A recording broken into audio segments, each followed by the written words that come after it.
All right, this is Cowboys versus Cards weekend. I got the mighty George Teague in the house, man. Roll Tide, baby. The real defender of the star. Defender of the star. Listen, and he know how to defend the star. I'm going to say that again. You know how to defend it. It's a right way and it's a wrong way. Oh, yeah. That other guy didn't do it right. Can I say that? Get off me. Get off me. Wait a minute. Get off the star. That guy. No, you got to lay him out. Did he wear your number? Yeah, man. Oh, my God. No, he didn't do it right. I got a lot of respect for him as a player, but if we're going to defend the star, we need to go and defend the star. We're going to defend the star.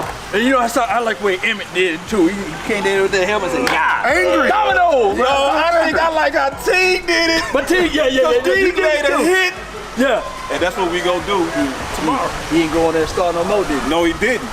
He got the message. He really did. He tried to sneak over there in the end zone, do one on the little star with it. He knew not to go back out there no more. Before we get into the mud, into the deep of it, talking Cowboys, talk to me about your Bama squad. Oh, man. It's Roll Tide roll, baby. Yeah. Hey, they put a good one on Cincinnati. I know Kelsey and all them guys were in there home trying to show out, do their little stuff. But we did what we had to do. We had to run the ball on them. I'm giving a lot of credit to Coach Saban and his staff for having them boys ready. We kind of talked about it off camera a little bit about the mindset that Saban is able to do with them guys. Sports psychology. Right. So a lot of times, guys, players, y'all don't think, we only talk about the X's and the O's. Right. Schemes and all that, but what he's a master of is getting these guys' mindset right so that they know how to take care of the game, and then it doesn't matter who we playing, where we at, they're gonna be ready. Oh, okay. Since you're talking mindset, let me segue this thing in. I'm taking over, boss. My bad, dog. No, hey, but we're gonna segue since he's talking mindset, mental. See, I like it when you're able to do this because now we can get right into it, baby. He's talking mindset. There's a brother from another mother, no other.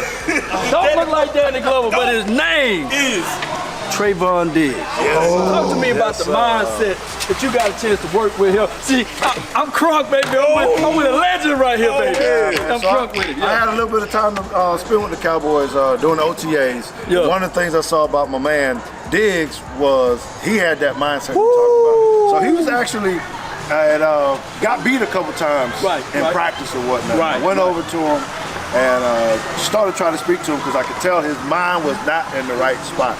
But he kind of checked me real quick because he was like, no, I'm not real good with getting beat. I'm not real good. I don't care who it is or how much money they're making or whatnot.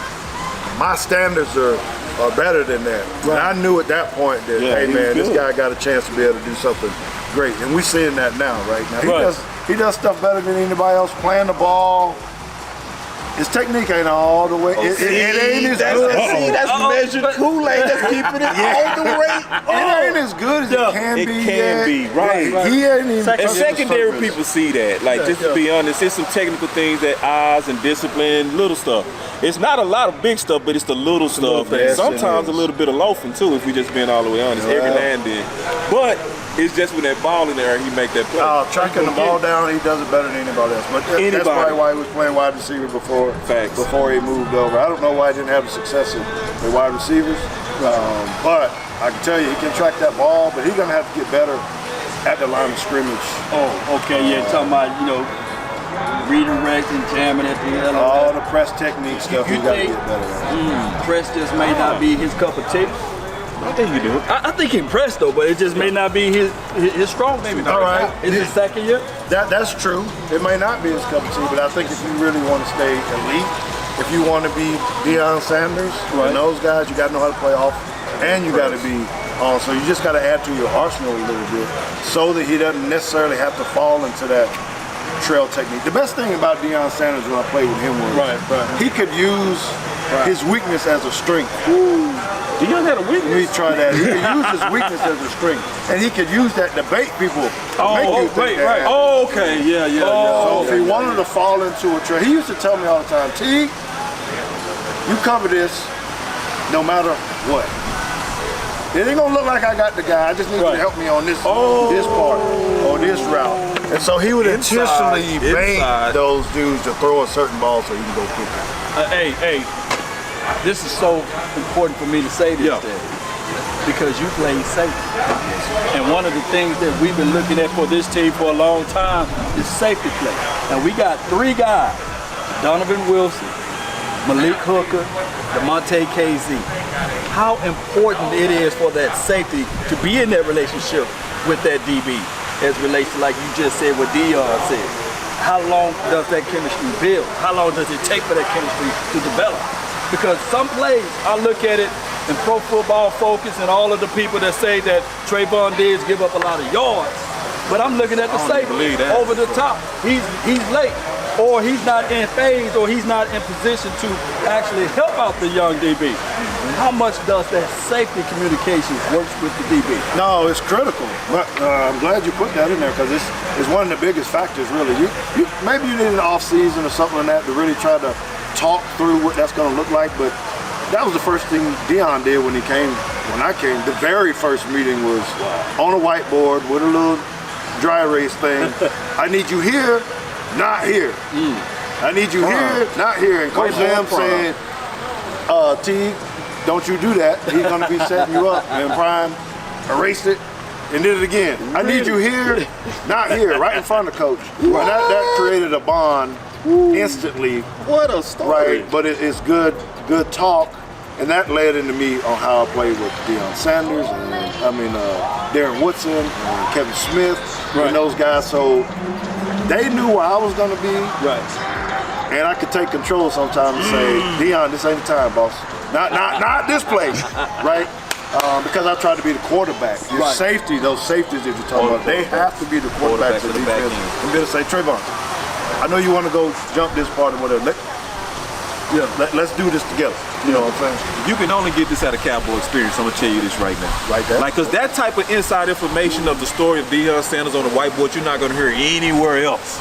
So we actually sitting at the battleground. Battleground. That's going down tomorrow. I want y'all to hear me. It's going down tomorrow.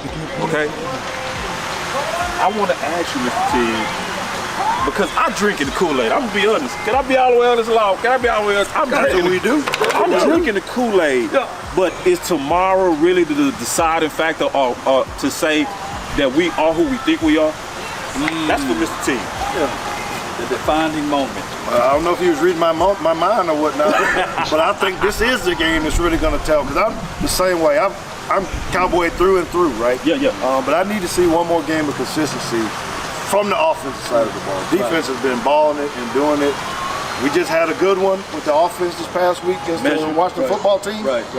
But this one, we need to show up, win convincingly, go ahead and handle our business, and once we get out of this Superdome, the AT&T Stadium over here at the end of this by 6:30 tomorrow night, we're gonna know that we're ready to get to the NFC Championship and maybe beyond. Where we at on time?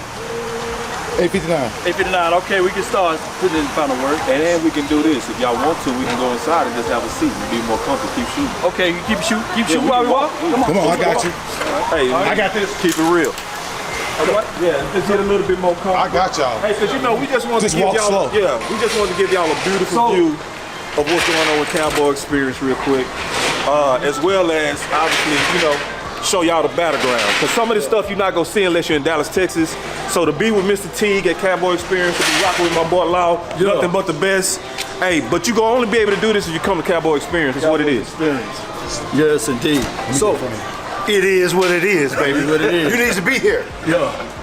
So T, defining moments of this game. You said continuity, consistency, all of those things. Something that we need to really see in this particular game. This should be a playoff atmosphere because we got a lot of things on the line. We got a lot of things that we got to get out as it relates to this. And one of the things that I can tell you, man, that it was cold as hell outside. I'm the only one that got no sleeves on. We did it for you. We did it for you. But Cowboys Experience, we did it all for the views, baby. You see that right there? That's the battlefield, baby. That's how we holding it down. And we're going to make sure. Y'all see the two flags right next to each other, though? There's a Cowboy flag and there's an Alabama flag right next to it. Yeah. We just own that place today. We own it. Hey, you know what? You can talk it when you back it. You can talk it when you. What's your name too, man? We done took over your spot. I was like, no. Just my son's spot. Okay. The cool guy. Cowboys, yes, sir. Appreciate you. How about them Cowboys? We just talking ball with the opposite legend. You know, we immediately just encroach on your spot. We were just Go ahead, man. You remember George, man? You know, coming out there. George Teague, man. Yes, sir. Yeah, 31 over here. Just one of the things that obviously I want to ask Mr. Teague and be all the way straight up. Mr. Teague, I'm gonna be all the way honest with you, because I said this, I believe this is the bottom of my heart. Do you believe that this is a Super Bowl defense? Not offense, defense. I'm glad you mentioned This is a Super Bowl defense. What we got going on up front, when you put Michael Parsons, Diggs, the front line, and the way Dan Quinn got those guys going, we kind of talked about Aiden, defensive line coach, George Edwards, all the people putting it together. We built and ready. I feel really good that once we get into the playoffs, that we should be on our way to the dance of the NFC Championship and take it to the bowl. You said it all, man. And that's coming from a guy that's been not won a Super Bowl, but know the team of the Super Bowl. That was the same team. That was the same team. So he know what he's talking about. Listen, y'all heard that from somebody that's on the inside. Y'all heard me. Dogs, man. Dogs on that defense. So, in closing, to get all of this wonderful experience, all you got to do is hit up CowboysExperience.com and check it out, Cowboy Nation. My name is Law Nation. I got my dog over here. Boss Cowboy Sports. And of course, And George Teague with Teague's Take, baby. Teague's Take podcast. That's been, and also, man, Forget about your boy. I just want to say, we in this thing. Let's go Cowboys. I mean, I was in the whole conversation. Y'all just didn't see me. But let's go. Go to watch. let's go. Give a shout out to Lowe's, man. Where we at, baby? We at the Lowe's, man. We at the Lowe's, man. This is a beautiful place. Trust me. I think this is the best place if you're a Dallas Cowboy fan. I'm gonna be all the way honest with you. There's no better place than to look across the street and actually see the battlefield. And we got Dalen. Hey, people about Lowe's, please, sir. Lowe's Hotel. A lot of people get us confused with the Lowe's hardware store, but we're far from it. We're the original theater owners of the Lowe's, started back in 1967. We have 27 hotels. We're really known in the Orlando area with 7 hotels in Orlando. In the next 2 to 3 years, we will have 4 to 5 locations here in Arlington. That's the Lowe's Hotel in a nutshell. All I'm saying is, if you just let me borrow one of those hotels, I promise you, I'm good. Trying to get one of these. I'm trying to figure out how I can become a 6-figure brother with you all. Hey, help is on the way. All right, y'all. Appreciate y'all for tuning in. That's been our time. Salute. Yes, sir. Thank you, man.